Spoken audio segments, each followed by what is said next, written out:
Good morning, Salato Youth families. Hope that you are doing well wherever you are and whenever you're watching this. Now, there was a really popular praise and worship song when I was in college called Jesus is the Answer. And this is a very popular song. Christians talk about it all the time. I know you've probably never heard it, but telling the world that Jesus is the answer for all of our problems. And some Christians will say that. But I'll tell you, if you try to put down Jesus is the answer in your astronomy class to why is gravity the dominant force in the universe, Jesus is not going to fly, at least according to my astronomy professor in college. Neither can you put Jesus as the answer for 15 times 45 in math class. Or what is cell division in biology? You can't write Jesus in the answer box. It doesn't work that way. So maybe it should or shouldn't come to a surprise that in today's passage, Jesus, who we often think of as having the answer to everything, gets a little bit evasive in a passage where he's asked, is it okay to pay taxes to Caesar? Now, he doesn't say yes or no. He just asks for the coin, and he takes the coin and he asks them whose picture is on it, and they say Caesar. And then he says these famous words, give to Caesar what is Caesar's and give to God what is God's. And they all are dismayed by his answer. Ooh, sick burn. They don't know what to do with this answer because it's not really an answer either way for either the people who wanted him to tell them it was okay to pay taxes or the people who wanted him to be the rebel and to say no. But a couple of important things that I want to note here, and actually the most important one is that when Jesus says, what is give to God, what is God's? The question is, what is God's? And I think the resounding answer that we all know in our hearts is everything. Everything is God's.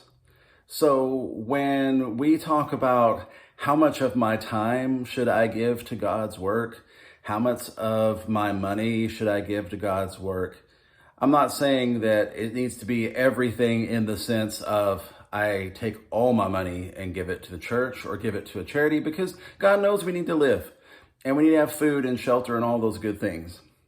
But I do think this is important, that God's imminent presence in our lives be a decision factor in pretty much in everything we do.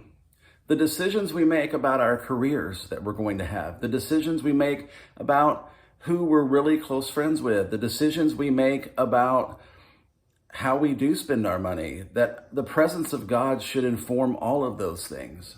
How we act at school, at work, at church, we should have the integrity that God's presence is with us at all times, and that's a factor in how we behave and live. And I know that probably sounds super radical, probably because you're thinking of it in terms of morality, that, well, I have to think about every little decision I make, and is God looking down on me like some sort of creepy judge that's trying to find where I'm doing things wrong? And that's not what I'm trying to say. It's just living in the presence of God.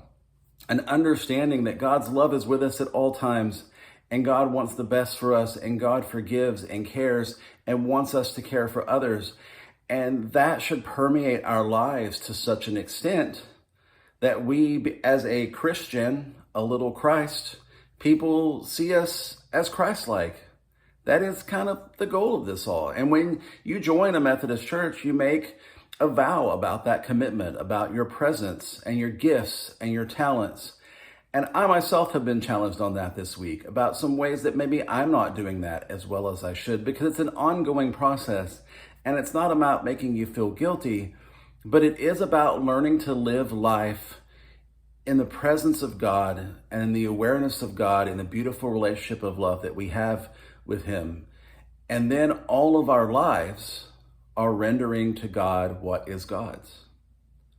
Hope that you enjoyed this message this morning, and you hope that you enjoyed worship. Can't wait to see you at youth this week. Again, youth is on Wednesday nights, 6 to 7 for junior high, 7:30 to 8:30 for high school, and upperclassmen, that's sophomores and up, for youth on Sunday night from 6 to 7. All of this will be outside in front of the Yak unless weather is bad.